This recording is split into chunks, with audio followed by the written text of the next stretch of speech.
I went mountain biking down an actual mountain, and it didn't go well. Let's talk about that.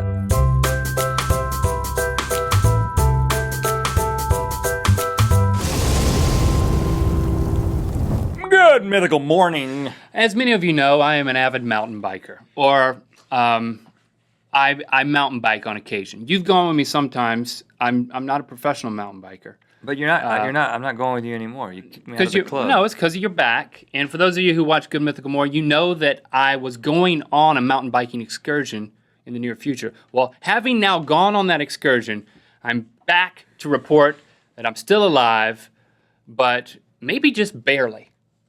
So I think there's things to be learned here. Well, first of all, I will let you know my feelings are a little hurt, but I'm gonna just. Your back. You said your back is bad, and through. Mountain biking messes it up. Don't make me the bad guy here. It's always an open invitation. You could put me on one of those little kid seats on the back of your mountain bike. You could do like a kiddie bobsledding thing because this was at a snow resort. Okay, listen. Here's how it worked. Let me tell this story. Okay. The guy that I do choose to spend my mountain biking time with, Nick, was my companion on this trip. Now, Nick and I, we go in the mountains around my house. And, well, we go on them, not in them. We don't go in caves. Those are really hills. But you find yourself doing a lot of pedaling up hills and grunting and hyperventilating. And sometimes it gets so steep, you get off the bike and you push the bike up the hill. That's the moment of defeat. Just no professional mountain biker ever pushes up a hill. Just FYI. I do that a lot, man. I own that. Just so you can experience going down the other side of the mountain. And as we're going up the mountain one day, Nick turns to me and in between hyperventilating breaths, he says, Link. And he's speaking very dramatically. Because, he's a dramatic guy. Link.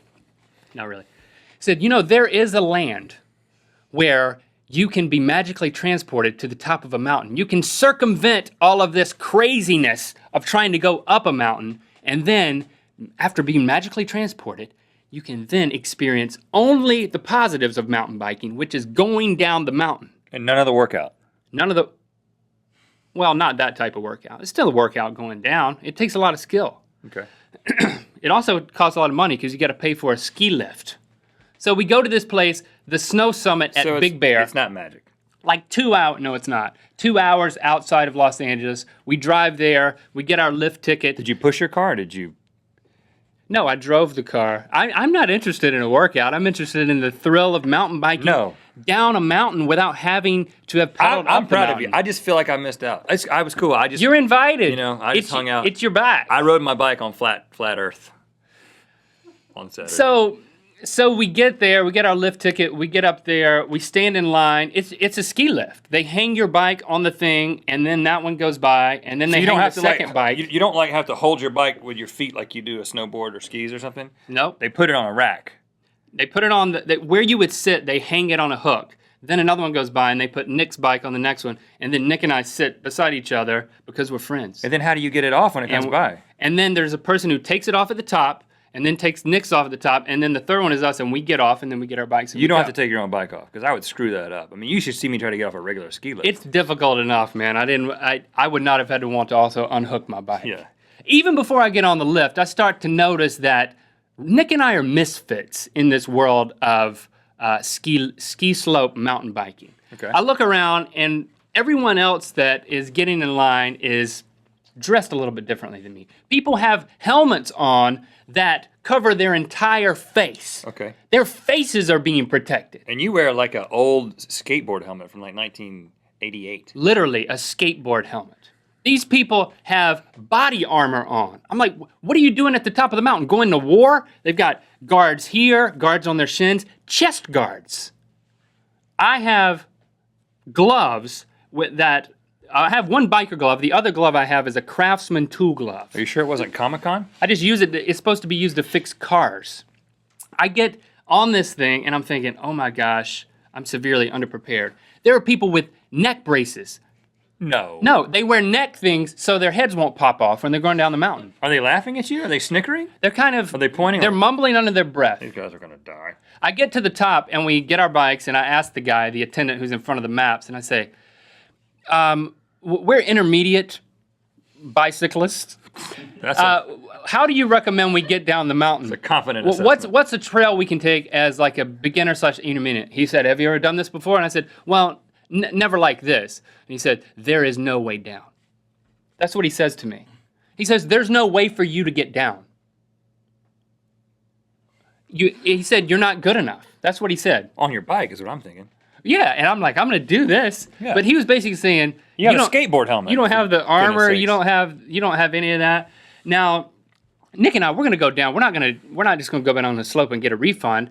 So we shove off going down. Now Nick has a camera on his bike that he took some footage. We start going down this thing, and I just see people whizzing down in front of us. They're whizzing? Before we start going, they are whizzing That's down the mountain. inappropriate. These guys are going so fast. So my first thought was, I'm gonna get rear-ended. I'm gonna get hurt because someone is going so much faster than me. A guy in a neck brace is going to come up and headbutt you. And from then my behind. head's gonna pop off. Yeah.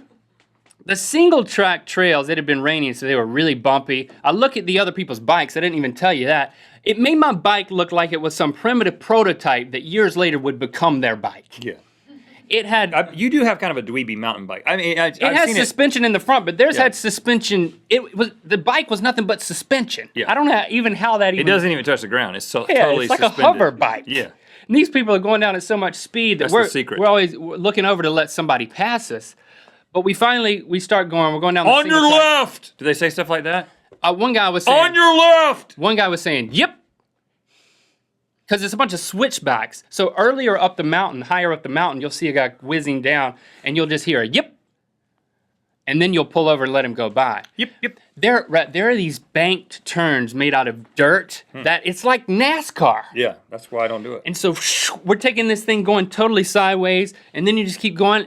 We encountered this one place where they built a deck out of wood that was suspended at least 30 feet over the side of a mountain. Then you would turn, and Nick stops at this point, and he tells me to go on through. And I'm looking at this thing, and I don't know how I didn't crap my pants. I was so scared. It's horrible in biker shorts to do that. I just go, whew. I didn't have on biker shorts. I had on khaki shorts. Oh, you know I don't own biker shorts. I'm glad I didn't go with you. I'm just saying, I don't feel bad about you. I made it down that whoosh there, and then you get to the bottom, and there's these huge bank turns that are made out of cinder blocks shaped like X's. It was a little bit wet, it had been raining. I take one, I'm like fishtailing everywhere. I'm scared. I encounter another one, and I'm going up this hill, and then all of a sudden it's this big bank turn of cinder blocks. And life lesson here. If you want to really experience something, you got to go all in. In order to turn these corners, you got to go all in. I was so scared. I couldn't do it. So I'm like kind of going like this, and then all of a sudden, my bike just goes out from under me, and I'm sliding on my side, going down this thing. I've fallen off my bike, Rhett. How'd your khaki shorts hold up? The shorts were fine. When I get home, I have a strawberry the size of a watermelon. Like, I mean, literally, I have a swollen place right here on the bottom of my butt. It's moist and raw right now. Ugh. I could show it to you, but I'd have to pull my pants down. Please don't. I could show it to you, So when do we go? but I have to pull my pants For the down. next time? Do you want to see it? No, I don't want to see your strawberry the size of a watermelon. It was fun. I'm gonna go back. I know Nick wants to go back. I still got to think about it. Well, you need to mend up a little bit first. I am in pain. And you need to get the right bike, and I'm not going unless you have a neck brace. You know what time it is? Hi, I'm James from Calgary, Alberta. It's time to spin the wheel of mythicality. Okay, let's spin the wheel of mythicality. Please submit your ideas for how we can end these episodes. Click through on Go Mythical More, and I'll show you my wound. Really? I'll pull my pants down. I'll show it to you. I'm leaving. Rhett mirrors Link. So I mean, it's So- kind of right in here. Kind of right in here. You know. I'm not really mirroring. You got to do it the other way. You're not good at mirroring. And then sometimes I'm going down the mountain and it's kind of like this and it's really shaky, you know? I don't know why I would be talking to my mirror, but it helps me boost my self-esteem. And then, you know, when I hit that turn, I just didn't do it full bore. So instead of going like this, I ended up going like this. And then I got a big strawberry right here. This is not a good idea. Who Should be doing this. Have you never looked in a mirror? Then he goes, well, yeah, you really gotta You got to lean into it. And I said, I don't want advice from a guy who is his first day. You told him that? I had on a bandana and sunglasses. You're darn right I told him that.